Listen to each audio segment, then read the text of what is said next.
दुख आपको आपका परिवार कभी नहीं देता भाई। ना आपकी माता आपको दुख देगी, ना आपकी पिता आपको दुख देंगे, ना आपका भाई आपको दुख देगा, ना आपकी धर्म पत्नी आपको दुख देगी, ना पति दुख देगा, ना बच्चे दुख देंगे, ना कुटुंब दुख देगा, ना बहू दुख देगी, ना पोता पोती दुख देंगे। आप में से कितने लोग हैं जो टीवी पर कथा सुन रहे हैं और उनका परिवार उनको दुख दे रहा है? कितने लोग हैं ऐसे? कभी विचार करना एकांत में बैठकर कि आपको ना आपकी पत्नी दुख दे रही है, ना आपको आपका पति दुख दे रहा है, ना आप अपने पति को तलाक दे रहे हो, ना आप अपनी पत्नी को तलाक दे रहे हो, ना आपका बेटा आपको दुख दे रहा है, ना आपकी बहू आपको दुख दे रही है, ना आपका कुटुंब के लोग, परिवार के लोग, भाई आपको दुख दे रहा है। ये कहीं नहीं हो सकता। भाई भी आपको दुख नहीं दे रहा, ना आपके परिवार वाले, ना नातेदार, ना रिश्तेदार, ना मित्र, ना सखा, ना दोस्त, कोई आपको दुख नहीं देता। ये शिव महापुराण की कथा कहती है हमको लगता है कि हमारे परिवार वाले दुख दे रहे हैं, हमको लगता है हमारी बहू हमें दुख दे रही है, हमें लगता है हमारी सास हमें दुख दे रही है, हमें लगता है हमारा पति हमको दुख दे रहा है, हमें लगता है हमारे कुटुंब वाले हमको दुख दे रहे हैं। पर शिव महापुराण की विद्येश्वर संहिता कहती है ये कोई आपको दुख नहीं देते, दुख आपका पूर्व का कर्म आपको देता है। ये जितने भी मिले हैं ना आपको, रिश्तेदार, नातेदार, कुटुंब, भाई, बंधु, सखा, पत्नी, पति, पोता, पोती, ये जितने लुटेरे मिले हैं, ये जितने अपशब्द कहने वाले मिले हैं, ये जितना ताने देने वाले मिले हैं, ये जितना गाली देने वाले मिले हैं, ये जितना उंगली उठाने वाले मिले हैं, ये कोई दूसरे नहीं, तुम्हारे पूर्व कर्म के कोई ना कोई पुराने ही होंगे जो तुम्हारे साथ जुड़कर तुम्हारे टांग खींचने के लिए सामने खड़े हुए हैं। ये कोई तुम्हारे होंगे।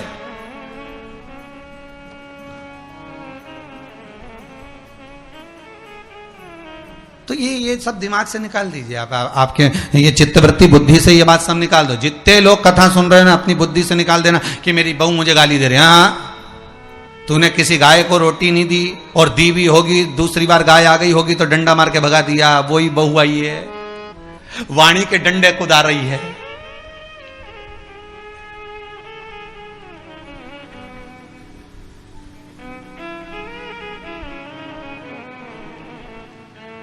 कोई बेटा अगर नहीं सेवा कर रहा, कोई बेटा नहीं पूछ रहा, समझ लेना पूर्व में हमारे बुजुर्ग, कोई दादाजी होगा, कोई दादी जी होगी, कोई ससुर जी होगा, कोई जेठ जी होगा, हो सकता है किसी की हमने सेवा नहीं करी हो और वही बेटा बनकर आया, आज हमारी सेवा नहीं कर रहा।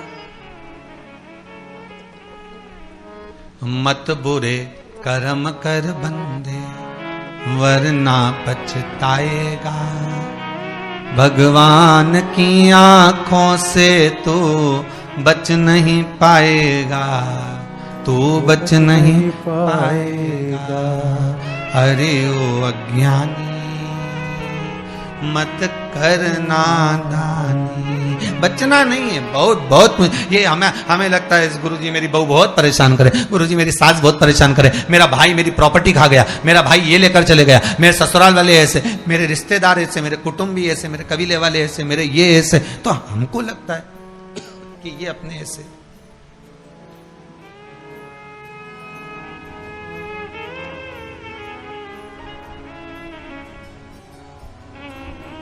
हमको लग रहा है कि ये हमारे ऐसे हैं, हमारे को लूट रहे हैं, हमको ऐसा परेशान कर रहे हैं, हमको ऐसा कर रहे हैं, पर नहीं भाई।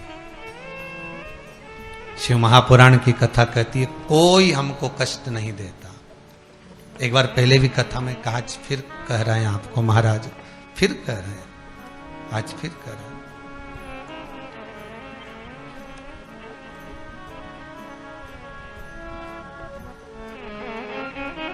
आपको फिर निवेदन कर रहे हैं। बीमार हुए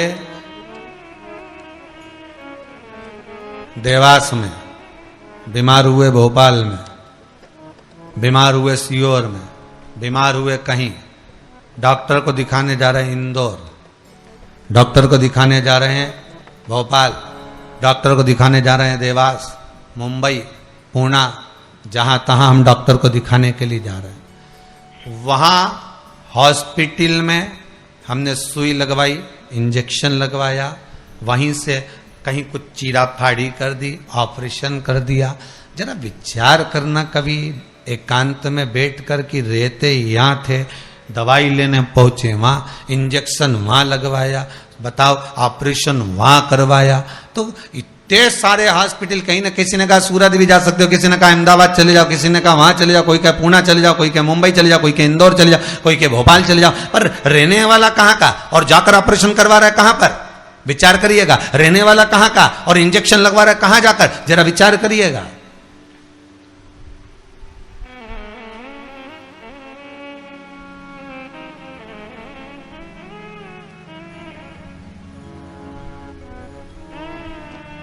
और कितने डॉक्टर, ऑपरेशन करने वाला कोई विशेष, कितनी डॉक्टर सिस्टर, इंजेक्शन लगाने वाली कोई विशेष वहां बैठी है, उसको तुम नहीं पहचानते, वो आपको नहीं पहचानते। अभी कोरोना का टीका लगवाया होगा, वैक्सीन लगवाई होगी, इंजेक्शन लगवाया होगा, कोरोना महामारी का लगवाया सबने। अब लगवाया तो उसमें आपके मन में विचार तो आया कि ना तो हम इस सिस्टर को पहचानते, ना हम इस डॉक्टर को पहचानते, गए और सुई लगवा के आ गए, पर उसने हमको कष्ट तो दिया, भले वो थोड़ा सा चुभाया पर कष्ट तो मिला। पर विचार करा कि ये क्यों मिली, कारण क्या था, इसी ने क्यों चुभाया? हो सकता है पूर्व में तुमने भी इसको कोई कष्ट दिया होगा, हिसाब बराबर करने के लिए यहां लाके छोड़ दिया। वो दुनिया के लोगों ने कहा है ना कि ये कोरोना महामारी को उपजने वाला, वो चीन के ऊपर लोगों ने कहा कि उन्होंने इस कोरोना महामारी को प्रकट कर, अब उनने तो कर दिया, उनने तो संसार में विनाश का कारण बना दिया, पर फिर प्रकृति ने क्या करा? आज की स्थिति में प्रकृति क्या कर रही है? फिर वो भी अंदाजा लगाओ। कहीं मालूम पड़े मिट्टी हवा में उड़ रही है, ऐसी उड़ रही है गीली कि सब गाड़ी ने बंगला सबके धो दिया उसने। फिर बचा कुचा था, पानी की बाढ़ आ गई। अगर हम दूसरे को कष्ट दे रहे हैं, हम दूसरे पर उंगली उठा रहे हैं, हमने एक उंगली अगर किसी पर उठा दी, हमने उंगली उठाकर कह दिया वो ऐसा है, उसने ऐसा करा, उसने वैसा करा, हमने एक उंगली उठा दी, भले तुम विद्वान हो, भले तुम्हारे में विद्वत्ता है, पर हम किसी पर अगर एक उंगली उठा रहे हैं तो ये 3 उंगलियां हमारे भीतर जा रही है कि अपने अंदर झांक कर देखो कि आप कैसे हो, अपने भीतर झांक कर देखिए कि आप में क्या तत्वता है। जो हम दूसरे में कुछ खोट देख रहे हैं तो हम में कितना खोट भरा होगा, हम में कितना कपट भरा होगा, तभी तो सामने वाला कपटी नजर आ रहा है। जैसा चश्मा लगाओगे सामने वाला व्यक्ति वैसा ही तो दिखेगा। लाल कलर का लगाओगे तो लाल दिखेगा, काला लगाओगे तो काला दिखेगा, पीला लगाओगे तो पीला दिखेगा। नेत्रों में जो काम, अगर अहंकार है तो अहंकारी दिखेगा, लोभ है तो लोभी दिखेगा, वासनावान है तो वासनावान दिखेगा, तृष्णावान है तृष्णावान दिखेगा, चोर है चोर दिखेगा, कपटी है कपटी दिखेगा, बेईमान है बेईमान दिखेगा, अज्ञानी है अज्ञानी दिखेगा। आपकी दृष्टि जैसी होगी सामने वाली की सृष्टि वैसी ही नजर आएगी, सामने वाला व्यक्ति आपको वैसा ही दिखेगा। आपका चित्त अच्छा है, आपका मन अच्छा है, आपके दिल अच्छा है, आपके भाव अच्छे हैं, सामने वाला भी वैसा ही नजर आएगा। भगवान कृष्ण ने भेजा था दुर्योधन को अच्छा ढूंढने के लिए, एक अच्छा नहीं मिला। युधिष्ठिर को भेजा था पूरी पृथ्वी पर से कोई बुरा व्यक्ति ढूंढ कर लाओ, युधिष्ठिर को बुरा नहीं मिला, क्योंकि उसकी युधिष्ठिर की बुद्धि में, चित्त में ये भरा था, उनकी वृत्ति में ये भरा हुआ था कि बुरा कोई है ही नहीं, संसार में कुछ ना कुछ अच्छाई दिखी जाएगी। बुरा जो देखन में चला बुरा न मिलिया कोई। हम देख रहे हैं, हम चित्तवृत्ति से, हम विचार,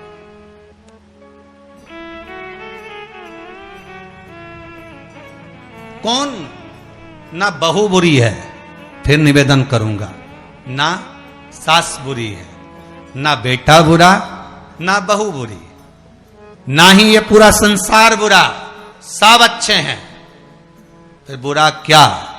अपना कर्म जो हम कर कर आए हैं, उस कर्म का भोग संसार में आकर भोगना पड़ेगा।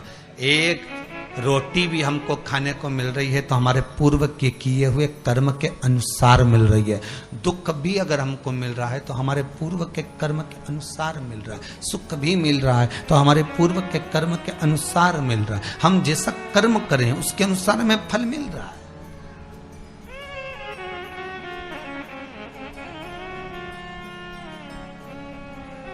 इसलिए बारंबार कहा था कि मान मेरा कहना नहीं तो पछताएगा, माटी का खिलौना माटी में मिल जाएगा, हेट बूट सूट सब यहीं रह जाएगा, और माटी का खिलौना माटी में मिल जाएगा। ये हेड रह गया, ये बूट रह गया, ये सूट रह गया, सब पड़ा की पड़ा रह गया, सब धरा की धरा रह गया। इसका मूल तत्व क्या है? इसकी महत्वता क्या है?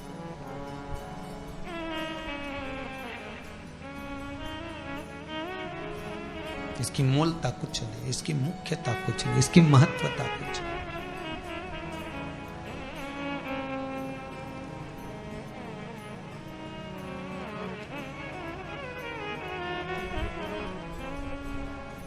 किले भोले का नाम, भगवान शिव का मंत्र, नाम स्मरण जप कीर्तन सुख दे।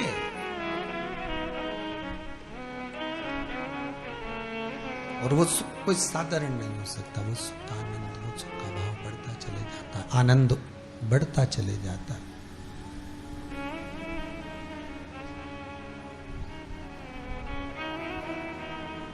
ले भोले का नाम काहे यूं भटके, मिलता है आराम काहे यूं भटके। ये शिव का नाम लेकर हम जब शंकर का नाम लेकर जब अग्रण्य हो जाएं, प्रेशर खोलिए महाराज, प्रेशर खोलिए। हम शिव का नाम लेकर जब अग्रण्य बढ़े, आगे बढ़े, शंकर का नाम लेकर जब अग्रण्यता के भाव की ओर बढ़े, तो जीवन का सुख क्यों ना मिलेगा सर?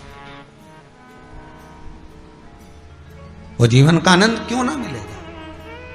महाराज शिव पुराण कह रहे, कोई बुरा नहीं संसार में। ये जितने नाते रिश्ते कुटुंब कबीले बनते चले जाते हैं, ये हमारे कर्म के अनुसार बनते चले जाते हैं, कर्म के अनुसार। ये कोई दूसरा बनाता नहीं है।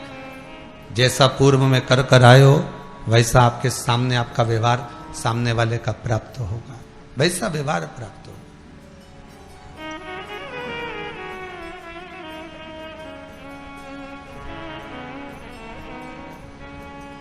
शिव पुराण कह रही है, शंकर की कथा कर रही है, शंकर का अनुमोदन कर रहा है। महाराज अच्छी संगत में बैठोगे,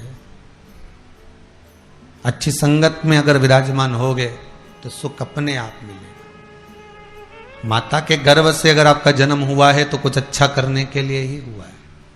अगर आप बैठकर आस्था चैनल के सामने शिव महापुराण की कथा सुन रहे हो तो अपने आप को गौरवान्वित महसूस करना। थोड़ा न थोड़ा परमात्मा की कृपा, पूर्वजों का आशीर्वाद आपको ऊपर हुआ है, इसलिए आप शंकर की कथा को सुन रहे हो, शिव का भजन कर रहे हो। श्रावण के महीने में आज शिवरात्रि के दिन शंकर का अनुमोदन कर रहे हो।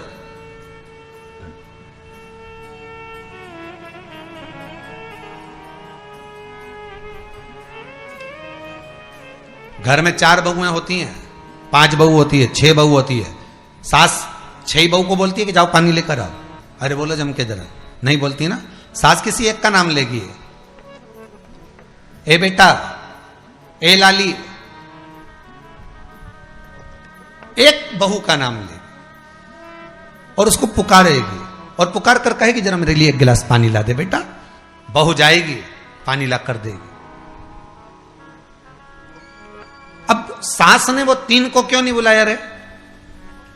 अरे बोलो तो जम क्या, वो 3 से क्या सास की दुश्मनी थी? नहीं, वो भी रोज मिलती, वो भी रोज प्रणाम करती है, वो भी रोज नमन करती है, वो भी रोज ना रोज सास के पास जाकर बैठती हैं, वो भी सास उनको भी साड़ी देती है और सास उसको भी साड़ी देती है, सास उसको भी रकम देती है, उनको भी। पर एक को बुलाया आवाज लगाकर, ए बेटा, ए लाली, ए बहू, जरा इधर आ, और जिसका नाम लेकर बुलाया वो दौड़ कर आई और लाकर पानी दे दिया। पर सास इसी को क्यों बुलाती है? 4 बहू में से इसी बस बहू को आवाज क्यों लगाती है? बस उतना तुम अंदाजा लगा कर रखो कि सास इसी को ज्यादा क्यों बुलाती है, इसी से बात क्यों ज्यादा करती है। ना तो उसने कुछ दिया, ना इसने कुछ दिया, ना कोई बात। पर कुछ बहू में, 4 बहुओं में, 4 बेटे में कोई एक ऐसा होता है जिससे सास की अच्छी पटती है। उसी तरह भोलेनाथ भी परिवार में उसको देख लेता है जिससे शिव की अच्छी पटती है, उसी को बिठाता है कथा में।